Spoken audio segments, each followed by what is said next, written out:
दशक पाचवा, समास पहिला, गुरुनिश्चय. जय जय रघुवीर समर्थ, जय जय रघुवीर समर्थ, जय जय रघुवीर समर्थ. सदा सर्वदा योग तुझा घडावा, तुझे कारणी देह माझा पडावा. उपेक्षू नको गुणवंता अनंता, रघुनायका मागणे हेची आता. मनोजवं मारुततुल्यवेगं, जितेन्द्रियं बुद्धिमतां वरिष्ठं. वातात्मजं वानरयूथमुख्यं, श्रीरामदूतं शरणं प्रपद्ये. शुकासारिके पूर्णवैराग्य जाचे, वसिष्ठा परिज्ञान योगेश्वराचे. कवी वाल्मिका सारिखा मान्य ऐसा, नमस्कार माझा सद्गुरु रामदासा. जयाचा जगी जन्म नामार्थ झाला, जयाने सदा वासनामात केला. जयाच्या मुखी सर्वदा नाम कीर्ती, नमस्कार त्या ब्रह्मचैतन्य मूर्ती. नेत्राने गुरुराजमूर्ती आपुली, मी जेधवा पाहिली. तू विष्णू शिव तूच दैवत मला, तू तात तू माऊली. झाला भाव मनात या मग करू कोणास पाचारण. प्रल्हादा गुरुराजया नित तुम्हा, माझे असो वंदन. जय जय रघुवीर समर्थ. गणेश शारदा जैव सद्गुरु सज्जनस्तथा, आराध्य दैवतं गुह्यं सर्वं मे रघुनंदनः. गणेश शारदा सद्गुरु संत सज्जन कुळेश्वरू, सर्व ही माझा रघुवीरू सद्गुरु रूपे श्रीराम. माझे आराध्य दैवत परम गुह्य गुह्यातीत, गुह्यपणाची मात न चले जेथे. यो जातो मरुदंश जोक्षित तले, संबोधयन् सज्जनान् ग्रंथं यो रचयन् सुपुण्यजनकं श्रीदासबोधाभिधम्. यः कीर्त्या पठनेन सर्वविदुषां स्वान्तापहारी सदा, सोऽयं मुक्तिकरक्षितौ विजयते श्रीरामदासो गुरुः. मला वाटते अंतरित्वा वसावे, तुझ्या दासबोधासित्वा बोधवावे. अपत्यापरी पाववी प्रेमग्रासा, महाराजया सद्गुरु रामदासा. ब्रह्मानंदं परमसुखदं केवलं ज्ञानमूर्तिं, द्वन्द्वातीतं गगनसदृशं तत्त्वमस्यादिलक्ष्यम्. एकं नित्यं विमलमचलं सर्वधी साक्षिभूतं, भावातीतं त्रिगुणरहितं सद्गुरुं तन्नमामि. गुरुर्ब्रह्मा गुरुर्विष्णु गुरुर्देवो महेश्वरः, गुरुः साक्षात् परब्रह्म तस्मै श्रीगुरवे नमः. अनेन प्रियतां देवो भगवान् जानकीपतिः, श्रीरामचन्द्र पूर्वेषाम् अस्माकं कुलदैवतं. श्रोता वक्ता श्रीराम समर्थ. जय जय रघुवीर समर्थ, जय जय रघुवीर समर्थ, जय जय रघुवीर समर्थ. मागचा जो दशक आहे तो दशक होता चौथा, नवविधा भक्तीचा. म्हणजे पहिला दशक होता स्तवनाचा, दुसरा दशक होता मूर्ख लक्षणांचा, तिसरा होता स्वगुण परीक्षा आणि चौथा होता नवविधा भक्तीचा. नवविधा भक्तीतल्या काही भक्तींना आपल्याला जास्त वेळ लागला आणि शेवटचा जो समास आहे याचा तो आहे मुक्तिचतुष्टय. म्हणजे या सगळ्या नवविधा भक्तींचा परिणाम, या नवविधा भक्ती आपण जाणल्या आणि त्या नवविधा भक्ती जर केल्या गेल्या आणि जर त्याचा व्यवस्थित परिणाम असेल तर तो परिणाम म्हणजे मुक्तिचतुष्टय समासामध्ये त्यांनी सांगितलं आहे.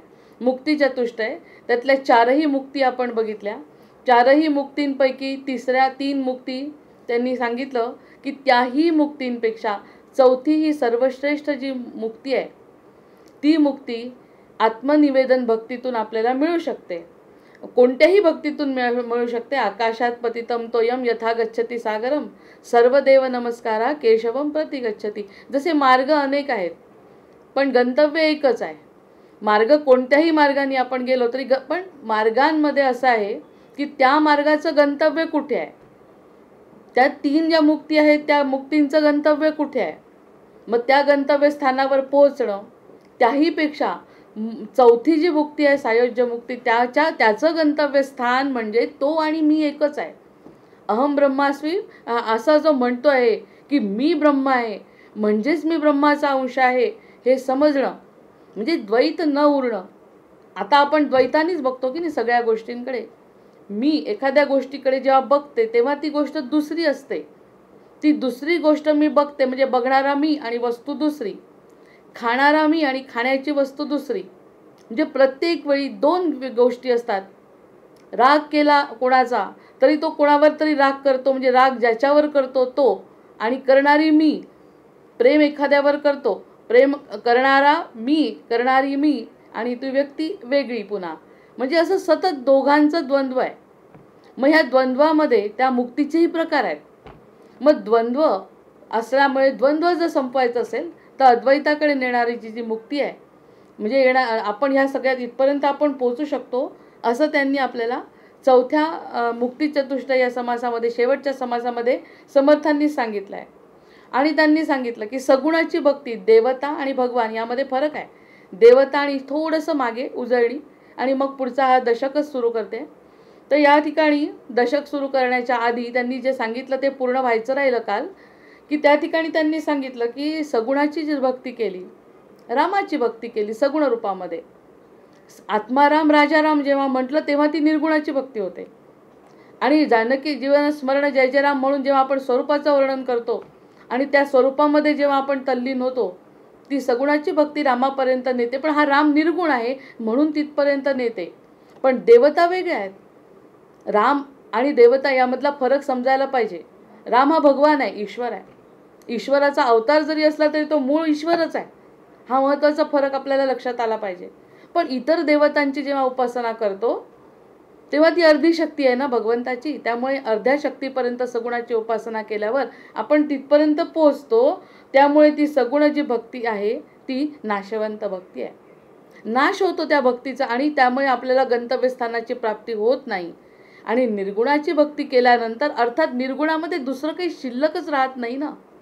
राम जरी रामावतारमध्ये असला तरी तो मूळ विष्णू आहे, आणि विष्णू हा पालनहार आहे, आणि विष्णू जगाचा पालनहार असल्यामुळे तो सर्वत्र व्यापक आहे.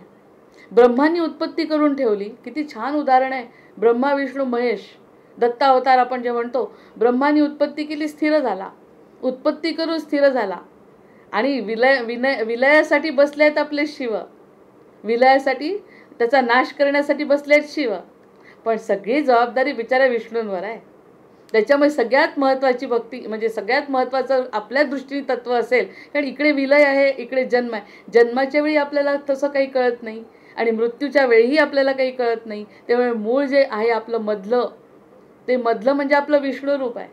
आणि विष्णुरूप निर्गुण आहे, म्हणजे तो भगवान आहे, म्हणजे तो ईश्वर आहे. तसा शंकरही ईश्वर आहे, ब्रह्माही ईश्वर आहे. पण ब्रह्माला सुद्धा आपण अंशामध्येच मानतोय ना. ब्रह्माला आपण अंशामध्ये का मानतो? कारण ब्रह्म हा विष्णूचा पुत्र आहे.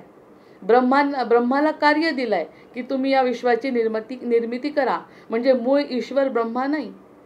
पण पालनहार जो आपण यावेळी सोमवारी बोलणार आहे, शिवावरती बोलायचं ठरवलं आहे या सोमवारचं, ते निरूपणामध्ये आपल्याला त्यामध्ये बरेच पॉईंट्स आपल्याला मिळतील. की ते जे शिवरूप आहे ते शिवरूपसुद्धा आपल्याला आवडत नाही म्हणा, किंवा आपल्याला समजत नाही म्हणा. पण आपला हा जो विष्णू अवतार आहे, विष्णू म्हणून सगळ्यात महत्त्वाची गोष्ट आणखीन एक घडली, जी आठवतच राहतं एक एक, की त्या ठिकाणी दशावतार जे झाले आहेत ते विष्णूंचे झाले आहेत ना, ब्रह्माचे. तर ब्रह्म तर काही करतच नाही. आणि शिवाचे सुद्धा दशावतारनी जो आहे तसा आहे बसलेला, वर्षानुवर्ष कल्पानुकल्प तसाच बसलेला आहे. आणि आपले हे जे विष्णू आहे बिचारे, आपल्या प्रत्येक गोष्टीसाठी स्वतः अवतार घेतात, स्वतः मदत करतात, कारण स्वतः पालनहार आहेत ते.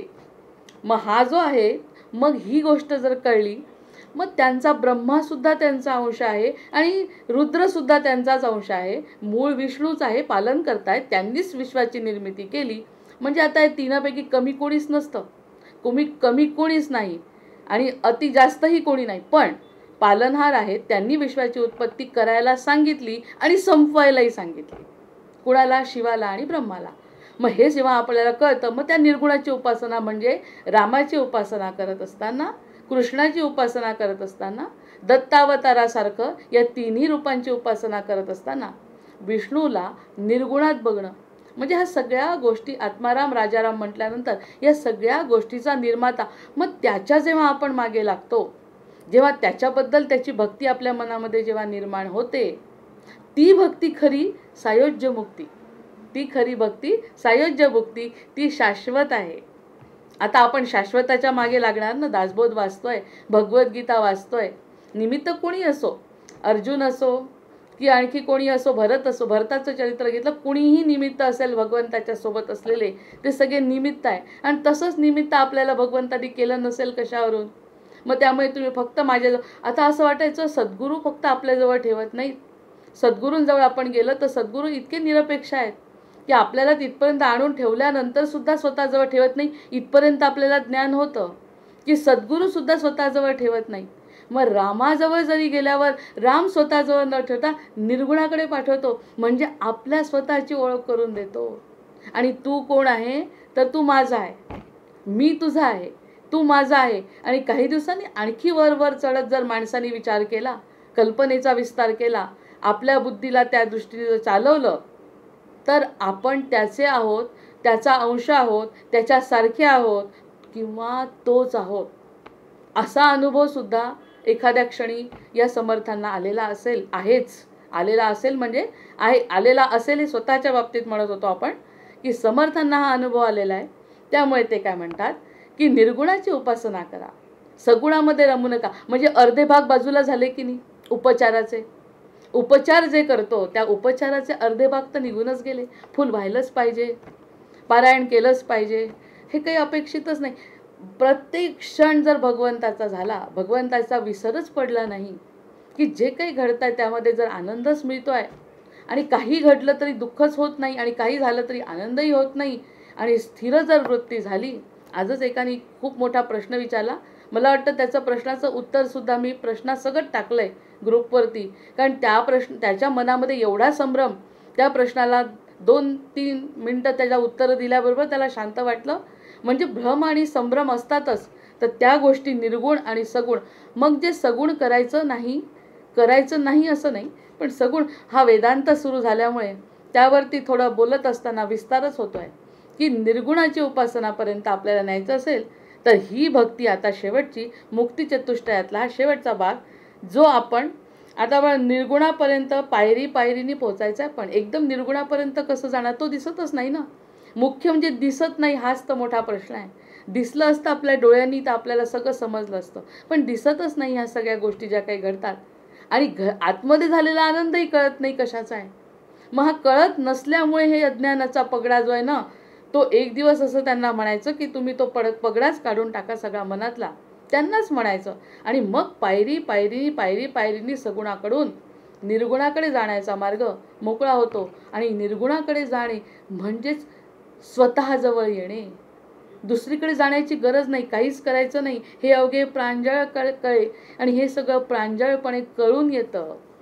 यावरती विश्वास आता ठेवायला पाहिजे. आपण थोडं असं स्लो पण झालो आहे त्यामुळे, कारण अतिशय महत्त्वाचा वेदांताचा सिद्धांतापर्यंत आता समर्थांनी नेलं आहे. आणि ते म्हणतात अवघे प्रांजळपणे कळते, सहजता आली.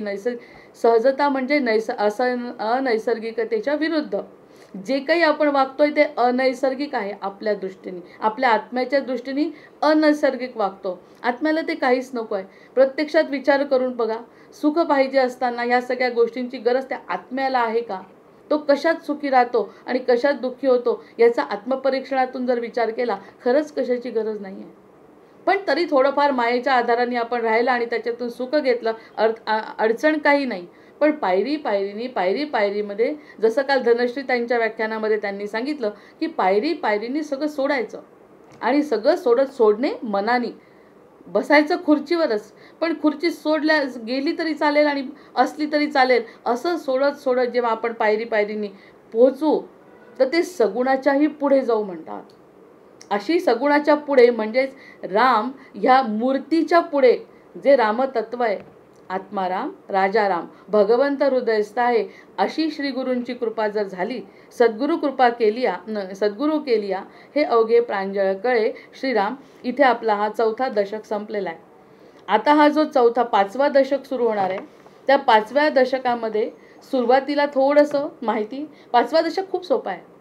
5वा दशक जो आहे ना, त्यांनी जे इतका ताण देऊन वर नेलंय वरती, त्यानंतर अतिशय साध्या गोष्टी त्यांनी सांगितल्या, त्याच्यामुळे अजिबात ताण येणार नाही. ताण या आपल्या नवविधा भक्ती आणि मुक्ती चतुष्टयात निश्चितच होता.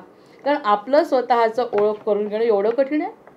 आपण इतरांची ओळख करून घेतो आणि आपणच आपल्या स्वतःची ओळख करून घेत नाही. हेच तर दुःख आहे भगवंताचं. मी तुला जन्माला घातलं हे माझा आनंदाचा दिवस आहे म्हणतो तो, की एक जीव जन्माला घातला, तो जीव माझ्याकडे वळेल आणि तो स्वतःकडे बघेल तर मला खूप आनंद होईल. मी आनंदाने तुला त्याच्यासाठीच पाठवलं आहे, असं भगवंताची इच्छा आहे. मग या जीवनामध्ये ज्ञान मिळवण्यासाठी तसं पाहिलं तर मग ही ज्ञान मिळवण्याची जी लालस आहे ती प्रत्येकाच्या मनात जन्मापासून असते. बोलावं वाटतं, शिकावं वाटतं, लिहावं वाटतं आणि हे सगळं करावं वाटतं. हे सगळं ज्ञान घेण्याची जी लालस आहे ते आपल्याला गुरु देत असतो, शिक्षक देत असतो आणि ते एक प्रकारचं ज्ञान आहे. मी तो विरोधाभासावरती त्या दिवशी बोललेली आहे की विरोधाभास जो आपण म्हणतो द्वैत आणि अद्वैताचा, किंवा प्रत्येकच वेळी जो विरोधाभास मनात येतो त्यावरती ते जे ज्ञान आहे श्रेयस आणि प्रेयसाचं, ते दोन्ही ज्ञान घेण्याची आपण प्रयत्नच करत नाही. आपण फक्त आपल्या कामापुरतं, आपल्याला पैसा मिळेल तिथपर्यंत किंवा आपल्याला स्वतःला आनंद मिळेल तिथपर्यंतच ज्ञान मिळवायचा प्रयत्न करतो आणि आपल्याला ज्ञान मिळतंय म्हणजे कुठून तरी मिळतंय, दुसऱ्याचं ज्ञान आपण घेतो, स्वतःचं ज्ञान घेत नाही. आत्मज्ञानाकडे जो वळवतो तो सद्गुरू असतो. आत्मज्ञानाकडे जो, आणि खरं म्हणजे ही गोष्ट सगळ्यात सोपी असायला पाहिजे होती की नाही, असा माझ्या मनाला नेहमी प्रश्न पडतो की जर स्वतःची ओळख नाही आपल्याला आणि आपल्या जगाची ओळख घेतोय करून, त्याला काय अर्थ आहे. आता कळायला लागलं दासबोध वाचल्यानंतर, समर्थांची इच्छा झाल्यानंतर, की फक्त स्वतःसाठी जगायचं आहे, स्वतःच्या हृदयासाठी जगायचं आहे, आतमधले असलेलं भगवंताकडे बघायचं आहे. हे इतकं कठीण आहे. आपल्यात असलेल्या भगवंताला शोधणं कठीण आहे. त्यासाठी एवढी तळमळ, एवढी समर्थांची तळमळ, लोकांची संतांची तळमळ, तरीही आपल्या स्वतःकडे दृष्टी वळतच नाही. हे एकदा दृष्टी वळवण्याचं, आतमध्ये खेचण्याचं काम समर्थ करतात आहे, म्हणजे कोणतेही सद्गुरू करतात आहे. म्हणजे मग त्या ज्ञानाबरोबर सामर्थ्य येतं. कोणतंही ज्ञान, आता समजा पुस्तकी ज्ञान मिळालं, BA MA झालो, त्याबरोबर ज्ञान जे मिळालं त्यांनी सामर्थ्य आलं. मी कोणतंही काम करू शकते, कोणतीही नोकरी करू शकते, या पदावर जाऊ शकते, या पदावर गेल्यानंतर त्या ठिकाणी मी माझं स्वतःचं अस्तित्व निर्माण करू शकते, सगळं करू शकते. ते ज्ञान कसं मिळालं मला? कारण माझं कष्ट करण्याची तयारी आहे तेवढी ज्ञान मिळवण्याची. मग ते ज्ञानाची लालसा भगवंतांनी आपल्या मनामध्ये टाकूनच दिली आहे. पण ते सगळं बाह्य ज्ञान आहे, ते करायचं आहे, ते करत राहतात. डॉक्टर होतात, इंजिनियर होतात, सगळं करायचं आहे. धार्मिक क्षेत्रामध्ये सुद्धा कितीतरी ज्ञान मिळून भागवत वाचून पारायण करतात, रामायण सगळं मिळत आहे त्यांना ज्ञान. ते पण गुरूंकडूनच मिळत आहे ना, कुठेतरी ते शिकतात, त्या गुरूंकडून त्यांना ज्ञान होतं. त्या ज्ञानाबरोबर त्यांना सामर्थ्य येतं, ते बोलू शकतात, ते करू शकतात, ते पैसा मिळवू शकतात, ते संसार करू शकतात. पण परमार्थाची जी साधना असते ना, ती परमार्थाची साधना करणं खूप आवश्यक आहे. धर्म अर्थ काम मोक्ष यापैकी मधल्या 2 गोष्टी केल्या तर पुरेसं नाही आहे. कारण वर्तुळ पूर्ण होत नाही. कधीही वर्तुळ पूर्ण व्हावं अशी अपेक्षा आहे. अर्धवट वर्तुळ करून जर आपण गेलो तर पुन्हा त्या वर्तुळामध्ये जन्म घेणं आहे आणि पुन्हा आपल्याला. आणि काल एक नवीन ऐकलं, एक छान अतिशय उत्तम प्रकारचे उत्तम दर्जाचे महाराज ते बोलत होते की ज्या अर्थी तुम्हाला मनुष्य जन्म मिळाला आहे, पापपुण्याचा हिशोब ज्या अर्थी पूर्ण झाला आहे, त्या अर्थी आधीसुद्धा तुम्ही मनुष्यच होते. किती गोड बातमी मिळाली आपल्याला. आपण म्हणतो ना की डुक्कर असो, गाढव असो, घोडा असो, नाही, ते म्हणतात घोडा असता तर त्याला पापपुण्याचा हिशोब सोबत झालाच नसता. त्यांनी पाप जे काही केलं आहे, त्यांनी पाप आणि पुण्य ते भोगून तो मरून गेला, त्याची योनी संपली, कारण ती भोगयोनी आहे. पण आपल्याला ज्या अर्थी मनुष्य जन्म मिळाला त्या अर्थी मागच्या जन्मीचा पापपुण्याचा हिशोब राहिला आणि तो तिथपर्यंत आपण आलो, म्हणून ते पापपुण्य कॅरी फॉरवर्ड होऊन आपण तो मनुष्य जन्माला प्राप्त झालो. हे यावरती शिक्कामोर्तब करा म्हणतात की आपण मनातून काढून टाकायचं, मागच्या जन्मी मनुष्य होतो आणि जे काही दुःख भोगतोय ते मागच्या जन्मी काहीतरी करून ठेवलं आहे, त्याचं ते दुःख भोगतोय, मनुष्यच होतो यावरती अगदी ठाम राहायचं. भलेही त्यांची योनी 10 वर्ष 1000 वर्षापूर्वीची असेल, पण होतो मनुष्यच, म्हणून पापपुण्याचा हिशोब बरोबर झाला आणि आपल्याला जन्म मिळाला. हे ज्ञान, हे परमार्थाचं ज्ञान आहे. म्हणजे कुठून कुठून वेगवेगळे ज्ञान कळतच राहतात. आणि ते जर का परमार्थ साधना केली तर मगाशी जे सामर्थ्य वाढलं, ज्ञानाने सामर्थ्य वाढणारच आहे. एखादी गोष्ट कळली की त्यामुळे आपण आपल्या जीवनामध्ये बदल करतो, हे अगदी विधिलिखित सत्य आहे, अलिखित सत्य आहे. अलिखित सत्य आहे की आपल्याला जर एखादी गोष्ट मिळाली त्याचा उपयोग आपण करतो. मला एखादी गोष्ट माहिती आहे की सांगितल्याशिवाय मी चूप बसणार नाही. मग हे परमार्थाचं जर ज्ञान मिळालं, परमार्थाचं ज्ञान मिळतं, सामर्थ्य येतं. आणि सामर्थ्य येतं म्हणजे आत्मविश्वास वाढतो. आत्मविश्वास वाढल्यावर आणखी काय पाहिजे भगवंताला वेगळं? काही होऊ दे, माझ्यावरती विश्वास आहे. कोसळून पडो हे आकाश, आणिकाची काय पाहू वाट. काहीही झालं तरी मला काही फरक पडत नाही, हा विश्वास भक्ताला निर्माण होतो. मग याच्याहून काय पाहिजे आपल्याला? हा विश्वास आहे माझा. मला काहीही झालं, शबरीला कुठे वाटलं काही? डोळ्यांची खाचकाढ झाली, शरीर गेलं तरी ती म्हणते माझे भगवंत मला मिळणार आहे. एवढा विश्वास तिचा वाढला. हे सामर्थ्य कशामुळे आलं?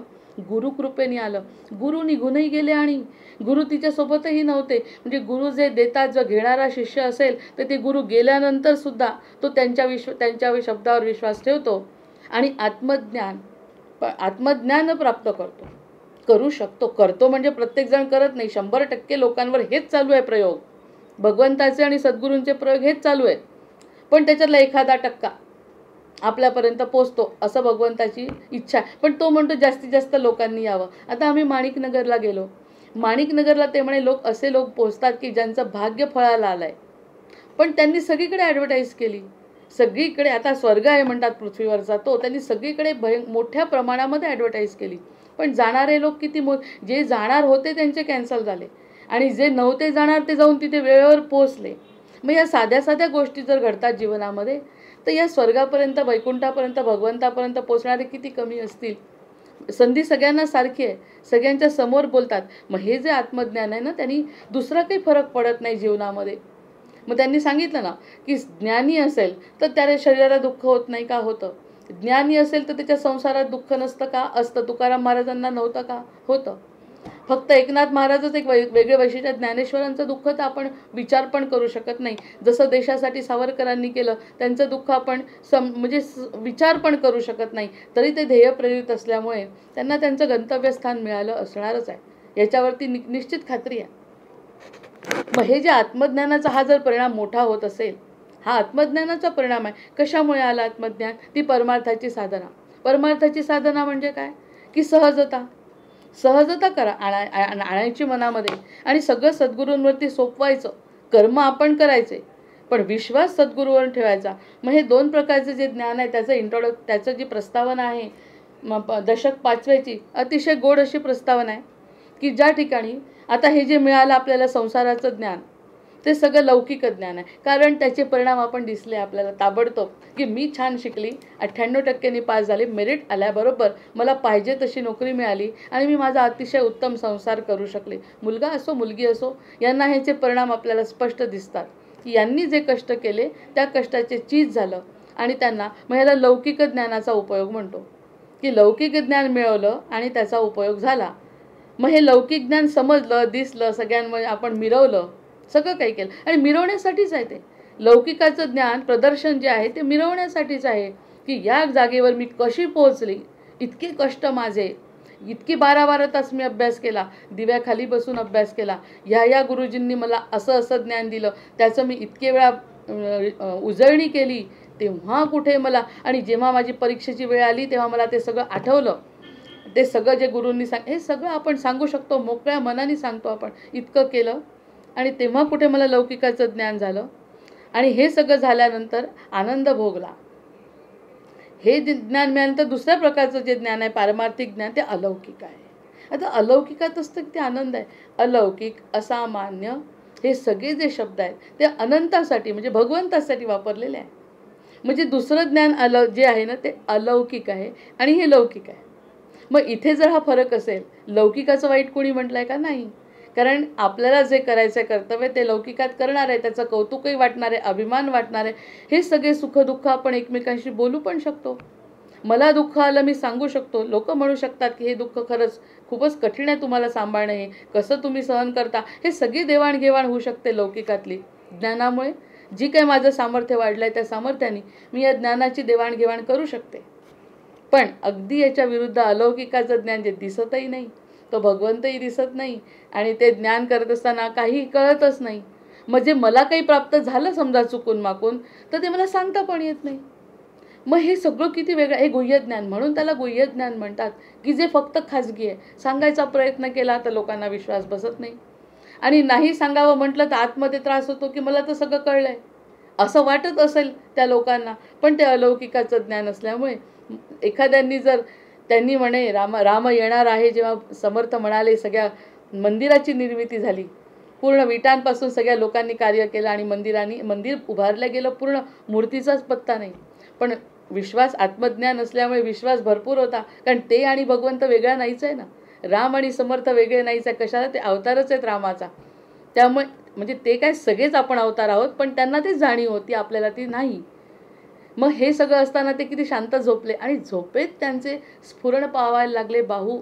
तो किती सुंदर वर्णन आहे त्याचं, की त्यांचे बाहू स्फुरण पावायला लागले, त्यांना सुगंध यायला लागला, अतिशय सुंदर असं वातावरण तयार झालं, निर्मिती झाली रात्री अगदी ब्रह्ममुहूर्तावरती आणि इतके सुंदर काहीतरी त्यांना संकेत मिळायला लागले, पक्षी ओरडायला लागले आणि हे सगळे जेव्हा संकेत मिळाले ते स्वस्थ झाले. ते म्हणजे मला ह्याचीच अपेक्षा होती. मला अपेक्षा कशाची होती? याची.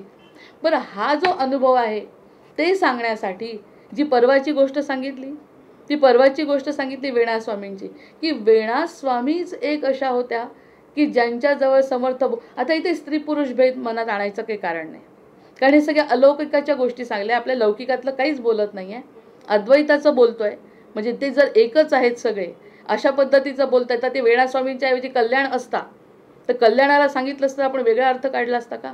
असा अर्थ न काढता अलौकिक अनुभवांवर जर आपण बोलत असू तर ती एकच व्यक्ती अशी होती की ज्यांच्याशी समर्थ बोलू शकत होते. यातून अर्थ काय निघतो? माझ्यासारखा जो आता अभ्यास करतोय तो श्रोता असा अर्थ काढेल की ती एकच व्यक्ती अशी होती की जिच्याशी समर्थ बोलू शकत होते. त्यांचे अलौकिक अनुभव सांगण्यासाठी त्या दर्जाचा, त्या पात्रतेचा व्यक्ती पाहिजे ना. एखादा कुत्रा, एखादा मांजर, एखादी गाय सुद्धा, एखादं झाड सुद्धा त्यांच्याजवळ जाऊन कदाचित प्रभू बोलतील, कारण तो त्या पात्रतेचा असेल त्या ठिकाणी. पण प्रत्येकाशी ही गोष्ट बोलू शकत नाही. तरीही भगवंतांनी किती मोठी आपलं धैर्य वाढवलं असेल की जेव्हा ते अर्जुनाला त्यांनी सगळ्यांच्या समोर सांगितलं, धैर्य वाढवलं की सांगतोय अर्जुनाला, तरीही सुद्धा त्यांनी शेवटच्या आपल्या अध्यायात म्हटले की बाबा कुणाला सांगू नको बरं, ज्यांना पटत नाही त्यांच्याशी बोलू नको माझ्याबद्दल, मला ते वाईट म्हणतात. देव म्हणतो मला ते वाईट म्हणतात. ह्याचा अर्थ हे अलौकिक अनुभव जे असतात ना ते फार खाजगी असतात, फारच खाजगी असतात. समर्थांना जर हे वाटलं की वेणास्वामी, मला तर इतका आनंद झाला त्या दिवशी जेव्हा त्या कीर्तनकाराने सांगितलं की वेणास्वामी फक्त एक अशा होत्या की ज्यांच्याजवळ समर्थ सगळं बोलत होते. म्हणजे त्या पात्रतेचा शिष्य कल्याणाला त्यांनी दासबोध लिहायला सांगितला. म्हणजे तो त्या पात्रतेचा होता म्हणून तो लिहू शकला, तो गणपतीचा सारखा. आणि ही जी वेणास्वामी आहे, मनातलं सांगायला कोणी तर पाहिजे. शेवटी व्यक्ती मानव आहे, मानव रूपात आलेला आहे, त्यामुळे त्याला काही तर बोलावं वाटेल मनातलं. हे सगळं लिहिणं आपल्यासाठी ज्ञान ठीक आहे की ज्ञानासाठी सगळं बोलतोय, आपणही बोलतोय, पण मनात काय चाललंय माझ्या हे सांगण्यासाठी कुणी तर लागेल. तर ती छोटी जी त्यांची शिष्य त्यांनी मनापासून केली, वेणेला सगळं सांगायचे. काय तिचा दर्जा असेल, काय तिचं ज्ञान असेल, आणि अर्धवट बोललेलं सुद्धा कळायचं. तोच रेफरन्स आपल्याला ज्ञानेश्वरीमध्ये सुद्धा मिळतो. ज्ञानेश्वरी पूर्ण झाल्यावर जेव्हा त्यांनी संजीवन समाधी घेतली, तळमळ लागली जीवाला, ती कुणाला कळलं? एकनाथांना कळलं. आणि मुळं शोधून काढा म्हणलं. हे जे संकेत असतात ना अलौकिकातले, असे पुष्कळ अनुभव आहेत. ते जर बोलत बसलो दासबोध होणार नाही. तर ह्या सगळ्यांचे गीते एकरूप असतात. ते एकरूप असल्यामुळे त्यांना अनुभव असे येतात की मी आणि तो, म्हणजे एक वेळ असं होईल की जनाबाई मीच आहे आणि विठ्ठलही मीच आहे. जनाबाई म्हणते मी विठ्ठलच आहे, नामदेव म्हणतो मी विठ्ठलच आहे.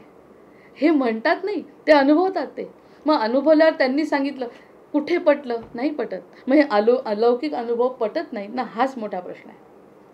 कारण ते दिसत नाही आणि आपण त्या पात्रतेचे नसल्यामुळे आपल्याला ते समजत नाही आणि त्यामुळे डोळ्यात पाणी येत नाही, त्यामुळे आपण एकरूप होत नाही. मग हा दोन प्रकारचं ज्ञान आहे हे निदान कळलं जरी आपल्याला. कारण ज्ञान होणं म्हणजे सामर्थ्य वाढवणं, सामर्थ्य वाढवल्यानंतर त्याचा उपयोग होणं, ही त्याची एक लिंकच आहे मोठी. मग या लिंकच्या प्रमाणे जर विचार केला तर हे लोक एकरूप असतात. हे लोक एकरूप असतात. ईश्वर, आत्मा, ब्रह्म हे सगळं अदृश्य आहे. आपण दृश्य आहे. प्राणी, पक्षी, सगळी पृथ्वी सगळी दृश्य आहे. पण ज्याच्याबद्दल बोलतोय अलौकिकाबद्दल, तो अलौकिकाबद्दल जर बोलला तर ईश्वर झालं, आत्मा झाला. आत्मा तरी निघून जाताना किती प्रयोग केले शास्त्रज्ञांनी. मरणाच्या आधी 2 सेकंद फक्त त्याला कडक पेटीमध्ये ठेवलंय काचेच्या. कसा जातो आत्मा बघू, कुठे दिसला. किती प्रयोग झाले आपल्यापेक्षा पुढे गेलेल्या लोकांचे, पण त्यांना दिसला नाही. ब्रह्म अदृश्य आहे, पण मानावं लागतंय आता, म्हणजे आहे हे सत्य आहे. मग ईश्वर, आत्मा, ब्रह्म हे अदृश्य असल्यामुळे अतींद्रिय आहेत. ते इंद्रियांच्या द्वारे समजू शकत नाही. इंद्रियांच्या द्वारे ते समजू शकत नाही. विचार केला तरी ते समजू शकत नाही. विचार केला तरी समजू शकत नाही.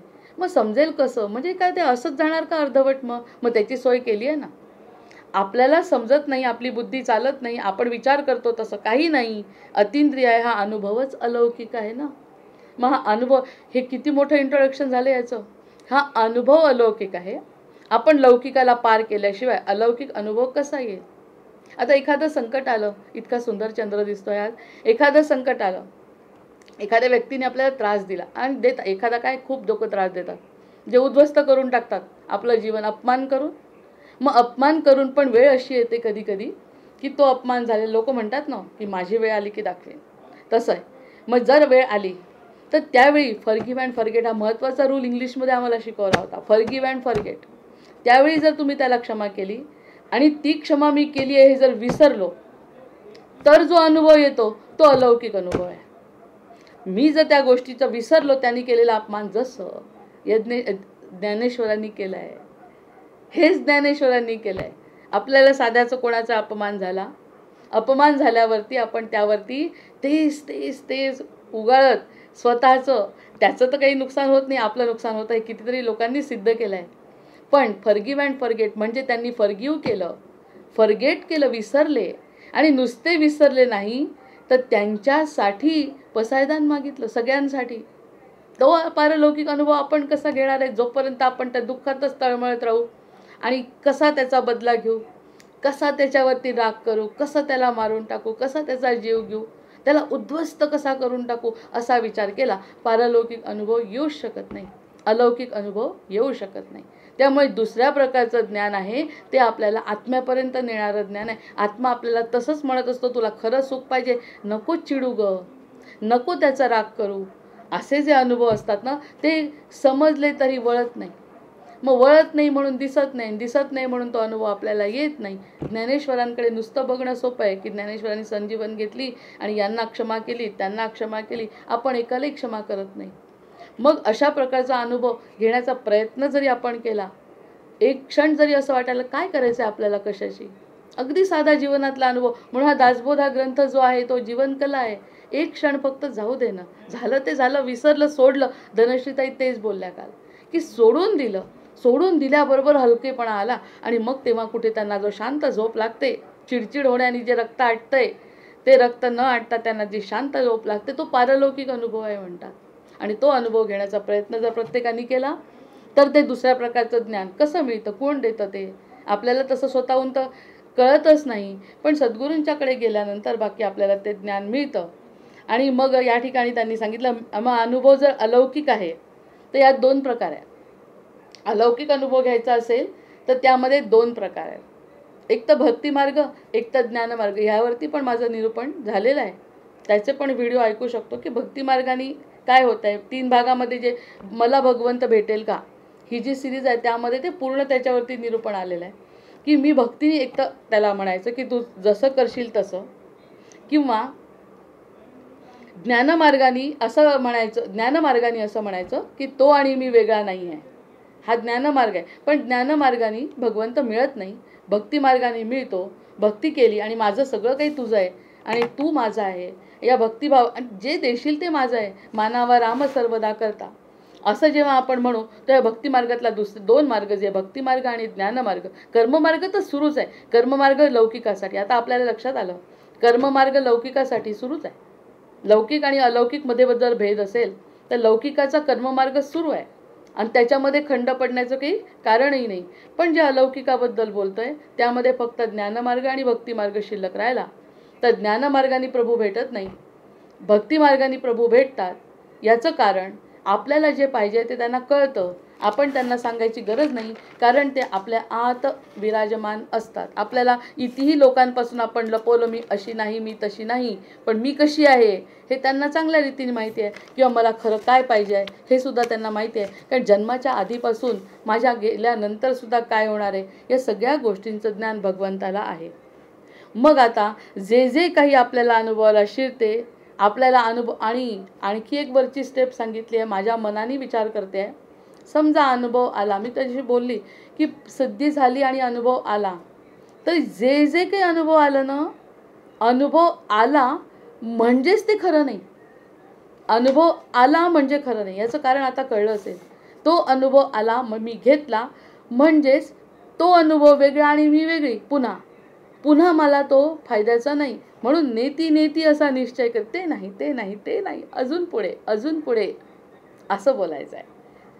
म्हणजे अनुभव पण देतोय देव, तेव्हा पण परीक्षा सुरूच आहे. परीक्षा अशी सुरू आहे की तुम्हाला अनुभव दिला, मग अनुभव मला आला, हो आला, इतकं छान वाटलं, तितका किती आनंदाने आजकाल. त्यामुळे तो अनुभव म्हणजे खूप छान वाटलं कशी झाली ह्यावर सुद्धा जास्त चर्चा न करता ज्ञानावर चर्चा सुरू करायची. हो आला अनुभव, पण आला अनुभव म्हणजे कुणाला आला? मला आला. कशाचा आला? त्याचा आला. म्हणजे तो आणि मी वेगळा आहे अजूनही असं गृहीत धरून आपण तो अनुभव शेअर करत असतो. ते नाही. जो दिसला, जो आवडला, जो आतमध्ये घेतला, जो मी काही खरं नाही असं जेव्हा म्हणू तेव्हा कुठे तो ब्रह्मदेवाचा संकल्प तुटेल. त्यांनी जी मनाने पृथ्वी तयार केली आहे ना, ते मनच तुटून जाईल. ते तोडायचं आहे, तो बंध तोडायचा आहे. नेती नेती असा निश्चय करीत दृश्याचा निराशच करून टाकायचं. ते दिसतंय ते नाहीच, जे नाही त्याच्या मागे लागायचं आहे. काहीतरी तो अनुभव येईल असं समर्थ म्हणतात. त्यासाठी आता पुढचा जो आहे ना, गुरुनिश्चय समास. त्यामुळे गुरुनिश्चय, गुरु म्हणजे काय ह्याच्यावरती आपण किती वेळ चर्चा केली. आता ते गुरुनिश्चयावर येत आहे. आणि गुरुनिश्चयाचं येण्यासाठी आपल्याला जे समजलं ते आधी आपल्याला मनाची, पावसाळा येणार आहे, जूनमध्ये आपण पेरणी करतो, पण जमीन तर तयार पाहिजे. जमीन जेव्हा तयार राहील तेव्हा कुठे बियाणं उत्तम आणायचं आणि चांगलं पाणी भगवंत टाकतील आणि पाऊस येईल आणि बी छान आपल्याला मस्त भरपूर पीक मिळेल. तसं गुरुनिश्चय समाज सुरू होतो आहे. नवविधा भक्ती संपलेल्या आहे. चतुष्टय, मुक्ती चतुष्टय त्यांनी सांगितलं आहे. त्यातली सगळ्यात शेवटच्या मुक्तीवरती आपल्याला स्थिर केलं आहे. एवढं सोपं आहे का ते? नाही. मग त्यांनी एकच शब्द सांगून दिला आहे, सद्गुरू केली आहे सगळं शक्य आहे. मग सद्गुरू केल्यानंतर सद्गुरू म्हणतात आता की जे जे तुला अनुभवाला आलं ते नाही, त्याच्यापेक्षा वेगळं काहीतरी आहे, ह्यावरती विश्वास. आपल्याला जे म्हणजे अतिंद्रिय आहे ना, इंद्रियाद्वारे तो अनुभव येतच नाही, मग ते खरं नाही. इतका गोड अनुभव आला, मला खरंच तुमच्या कृपेने इतका चांगला अनुभव आला. भक्ताला वाटतं ना की इतकं छान माझं सगळं चाललंय, वाईटच चांगलं मला दिसतंय, ही दृष्टी मला मिळाली, मला चांगली चांगली संधी मिळते आहे. हे सगळं झाल्यावर ते नाही. म्हणजे थांबा, पुन्हा स्थिर व्हा कुठेतरी, तिसरंच काहीतरी त्याकडे लक्ष द्यायचं. मग नेती नेती नाही नाही नाही करत, निश्चय करीत दृश्याचा निराश करून टाकायचा, विसरून जायचं. आपण तर लिहून ठेवतो, असं करतो तसं करतो, ह्या सगळ्या गोष्टी विसरून जायचा.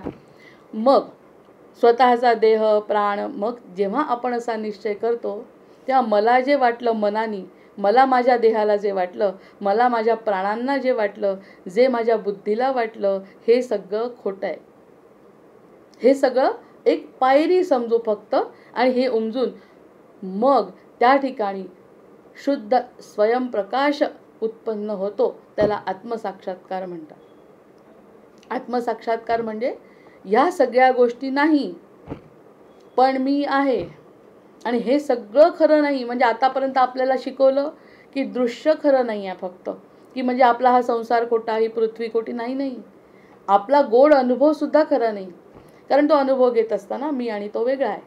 त्याच्यामुळे तो आणि मी वेगळा अनुभव असेल तर तो आत्मसाक्षात्कार नाही. आत्मसाक्षात्कार म्हणजे भगवंत आणि मी एक आहोत हे पटवायचं आहे गुरुला. म्हणून पुढचा आहे गुरुनिश्चय. तो सोपा आहे. गुरुचं कौतुक करून टाकलंय त्या समासामध्ये, त्यामुळे ते समजणं सोपं आहे. पण हे समजण्यासाठी आपल्या मनाची तयारी अशा प्रकारची की तो आणि मी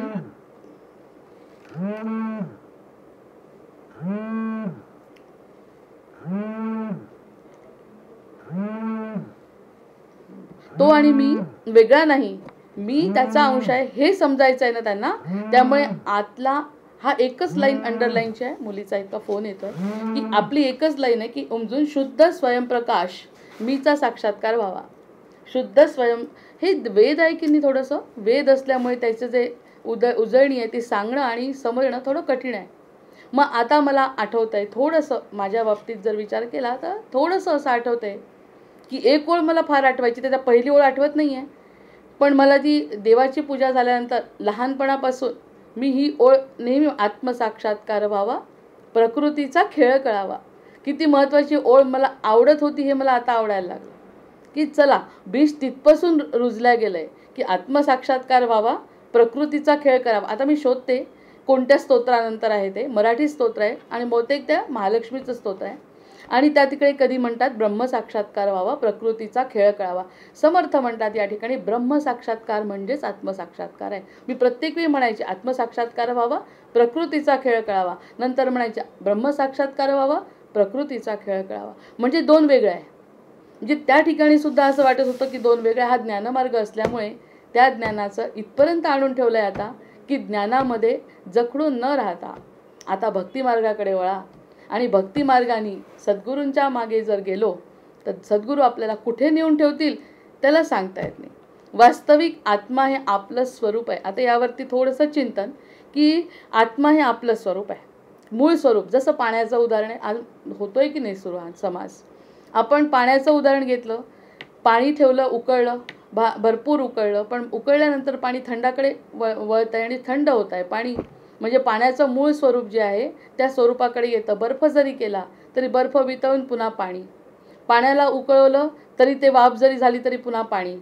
म्हणजे मूळ स्वरूपाकडे येण्याचा प्रत्येकाचा प्रयत्न असतो. तसा आत्मा हे आपलं स्वरूप आहे. आपण किती भरकटलो बाहेर तरी आपल्या स्वरूपामध्ये यायचं आहे आपल्याला, याची ओढच असते आपल्याला. म्हणून तर आपण आनंद शोधतो ना. नाही तर आपण दुःख शोधलं असतं. काय फरक पडतो दुःख असलं तरी पण नाही ना, कारण आपण स्वरूप आनंदाचं आहे. त्यामुळे आपलं जे स्वरूप आनंदाचं आहे त्याच्याकडे ओढ घेत आहे. मग तो आनंद कसा मिळेल याच्या खूप प्रयत्न केले आपण, वेगवेगळ्या पद्धतीने प्रयत्न केले. आणि त्या प्रयत्नांमध्ये आता असं वाटायला लागलं हे सगळं खोटं आहे, हे प्रयत्नच खोटे आहेत, हे प्रयत्नसुद्धा चुकीच्या ठिकाणी चालले आहेत. तेव्हा मग आपल्याला समजतं की आत्मा हा माझं स्वरूप आहे, माझं स्वरूप आहे. आणि ते साध्य आहे, साधन नाही. ते साध्य किंवा साधन नाही आहे. ह्याच्याद्वारे करू, आत्म्याच्याद्वारे करू, तिथपर्यंत पोचू असं नाही आहे. ते माझं मूळ स्वरूप आहे. स्वतःची भेट घेण्यासाठी साधनाची आवश्यकता काय आहे? स्वतःची भेट घेण्यासाठी साधनाची आवश्यकता नाही. काही वेगळं करायचं नाही, काही मिळवायचं नाही, काही सोडायचं नाही, काही धरायचं नाही, काहीच करायचं नाही. इतके साधेपणा. हा साधेपणा असतं कठीण आहे. हा साधेपणा असतं काहीतरी मिळवलं तर सुख मिळेल, काहीतरी सोडलं तर सुख मिळेल. याला सोडून देते आता. हा मला खूप त्रास देतो ना, याला सोडून देते. ए शशांक, गौरीचा फोन येतोय, घेशील का रे?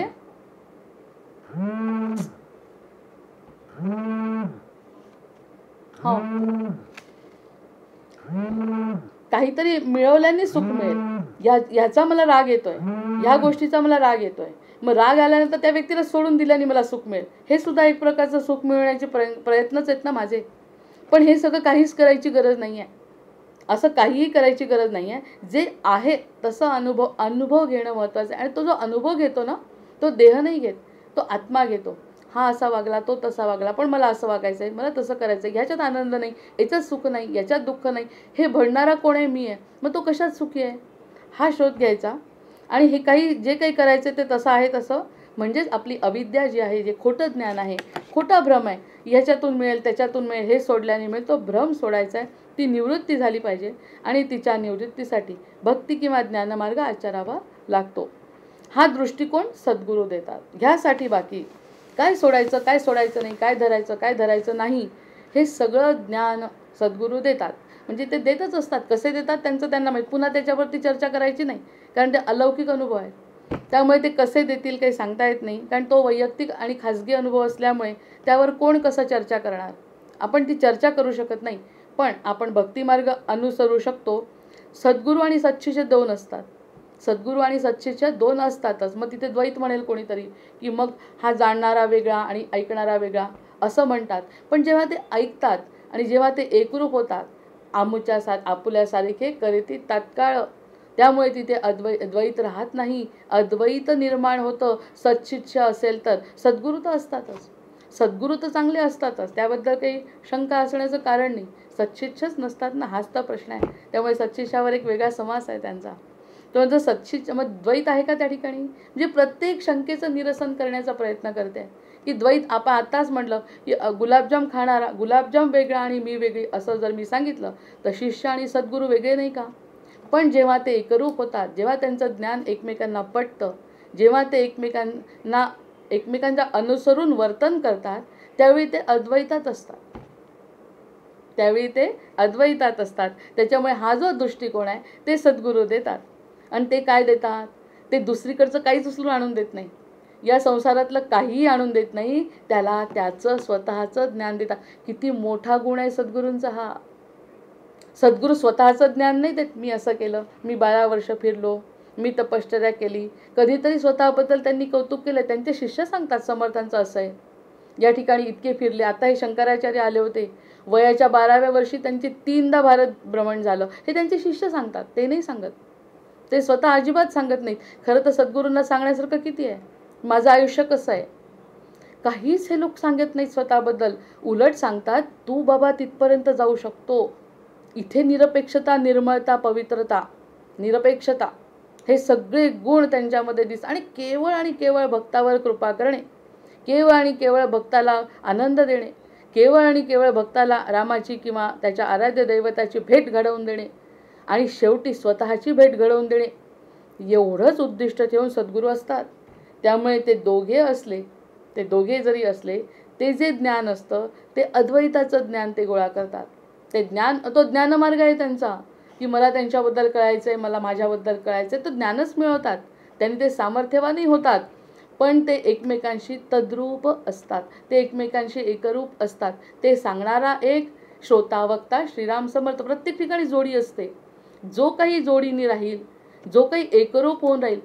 काल एक जो व्हिडिओ बघितला, त्या ठिकाणी माझा पैसा आहे, मी वेगळा खर्च करीन अशी बायको जिथे मी म्हणते, त्या ठिकाणी नवऱ्याला ताबडतोब वाईट वाटतं या सगळ्या गोष्टींचं. हे घरातलं उदाहरण आहे की मी पण अगं दोघं मिळून एकत्र करू पैसा, आणि जे तुला घ्यायचं आहे, जे मला घ्यायचं आहे ते एकत्रित करू, किती आनंद आहे.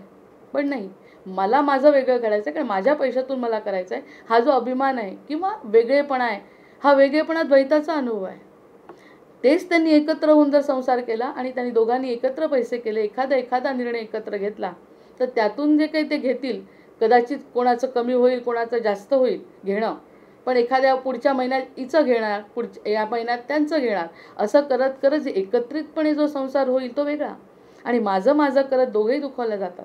हिच्या अभिमानाने किंवा त्याच्या अभिमानाने दोघंही दुखावले जातात. हे दुखावणं वगैरे प्रकार अलौकिकामध्ये नाहीच आहे, कारण ते एकच म्हणतात, ते म्हणतात त्यांना समजतंच.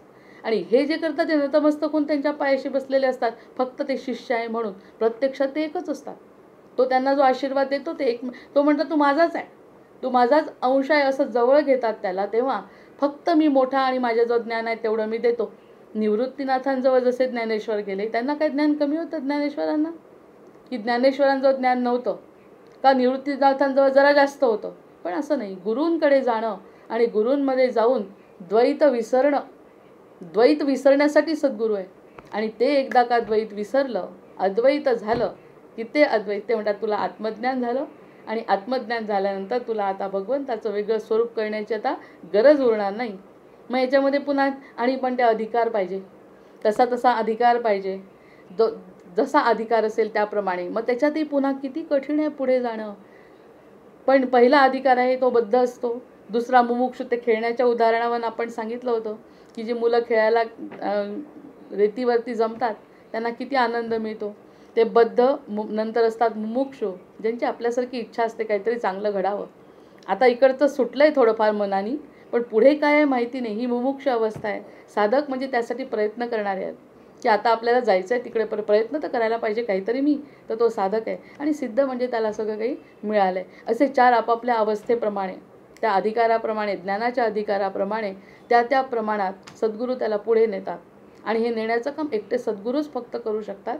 त्यामुळे सद्गुरूंना शरण जाण्याशिवाय, आणि एक साध्या गोष्टीत जर त्यांनी म्हटलं तर एक शिष्य सद्गुरूंना म्हणाला की गुरुर् ब्रह्मा गुरुर्विष्णू गुरुर्देवो महेश्वरा गुरु साक्षात परब्रह्म तस्मै श्री गुरवे नमः असं म्हटल्यानंतर जो तेव्हा त्यांच्या पायावर पडला, तेव्हा तो त्यांना म्हणाला की मी जेव्हा शंका दूर करताना तुम्ही माझी किती शंका असतात मनामध्ये, ते शंका जेव्हा दूर करताना तेव्हा तुम्ही मला शंकर वाटता. जेव्हा तुम्ही माझी शंका दूर आपल्या मनातले विचार बघा असेच आहेत ना. कुणाचं तरी व्हिडिओ सुरू आहे, आपल्या मनात ही शंका असते की आपण म्हणतो की शंका जर दूर केली एखाद्या व्यक्तीने तर त्याला तो आपल्याला शंकर वाटतो. माझ्या मनातला मोह जर दूर केला, अर्थातच तो मोहन वाटतो. मोहन नावच आहे की मोह दूर करणारा मोहन वाटतो. नंतर भ्रम दूर केला माझ्या मनातला, किती मोठा भ्रम आहे अज्ञानाचा, तो जर दूर केला तर तो ब्रह्मा वाटतो, कारण तो स्थिर आहे. ब्रह्मा हा कुणाचा व्हिडिओ सुरू आहे, माझं रेकॉर्डिंग आहे बरं, डिस्टर्ब होतं.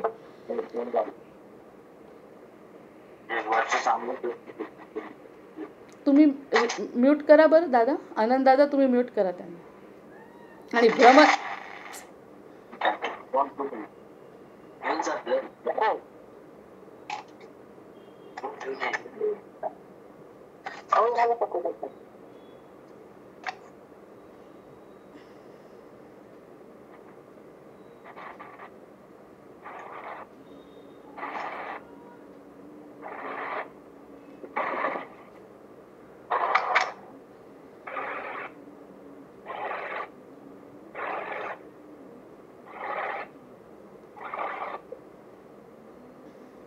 अनंत दादा तुम्ही म्यूट करा ना त्यांना.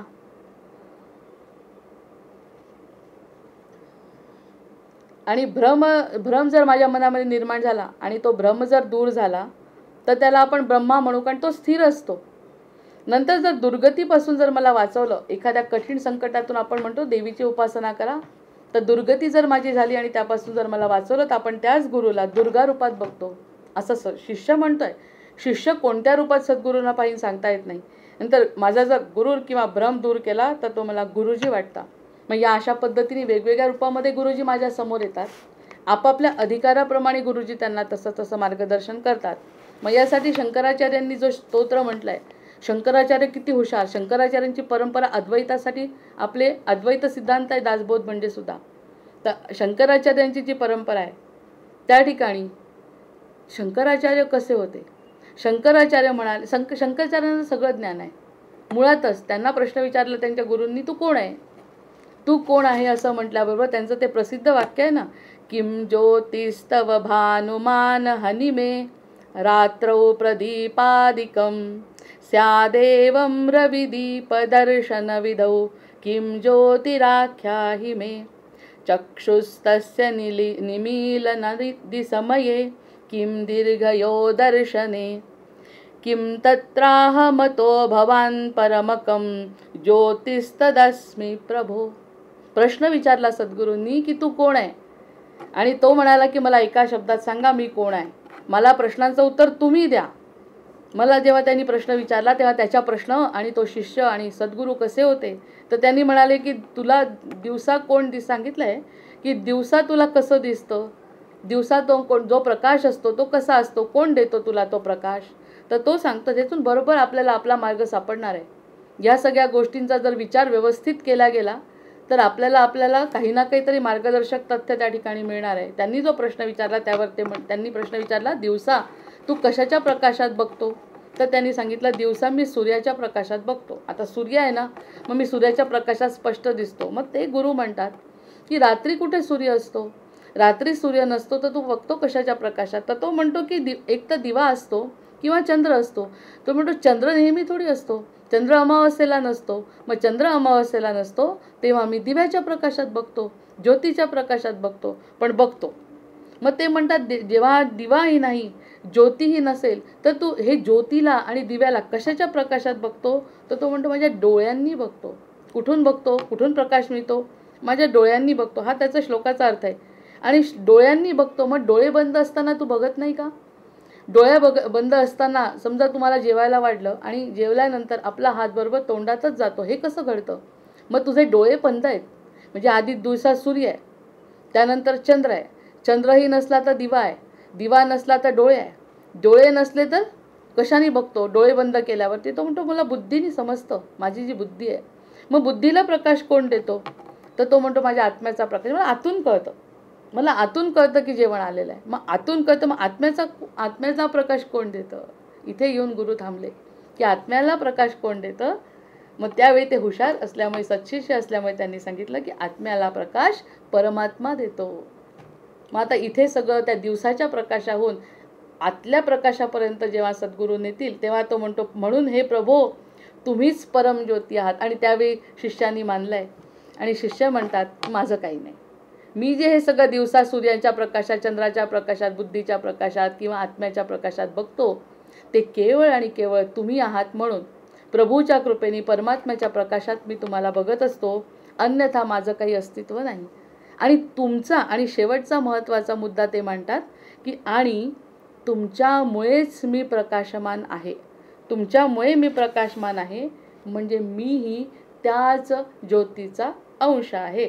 मग असं जेव्हा कळतं, शंकराचार्यांना कळलं आणि त्यांनी जे सांगितलं, मग इथपर्यंत कुणी आणून ठेवलं. ह्या प्रश्नाचं उत्तर आपल्याला पाहिजे. तर या ठिकाणी फक्त ओवी वाचते आणि या ठिकाणी या इथपर्यंत ह्या अज्ञानापर्यंत, लौकिक ज्ञानातून पारलौकिक ज्ञानापर्यंत किंवा अलौकिक ज्ञानापर्यंत कुणी आणून ठेवलं. आपल्या समर्थांनी आणून ठेवलं आहे. आपल्या समर्थांनी इथपर्यंत आणून ठेवलं आहे आत्म्याचं ज्ञान. आत्मा म्हणजे परमात्म्याचा प्रकाश आणि परमात्माच मला तो प्रकाश देतोय जो मी ग्रहण करतोय. इथपर्यंत जर ज्ञान झालं तर आता दशक 5वा, समास पहिला, गुरुनिश्चय. जय जयजी मी 2-3 ओवी वाचणार आहे आणि शेवट.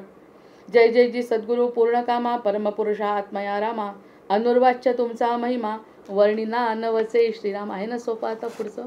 जे वेदास साकडे, जे शब्दासी कानडे, ते सत्शिष्यास रोकडे, अलभ्य लाभे श्रीराम. जे योगियांचे निजवर्म, जे शंकराचे निजस्थान निजधाम, जे विश्रांतीचे निज विश्राम, परमगुह्य अगाध श्रीराम.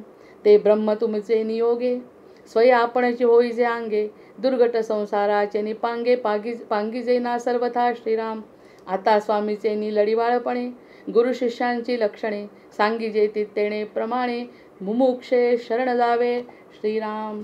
जय जय रघुवीर समर्थ, जय जय रघुवीर समर्थ. कोणी घेणार आहे का? मी घेऊ? घ्या तुम्ही. जय जय रघुवीर समर्थ, जय जय रघुवीर समर्थ, जय जय रघुवीर समर्थ. झाले साधनाचे फळ, संसार झाला सफळ, निर्गुण ब्रह्माचे निश्चळ, अंतरे बिंबले श्रीराम.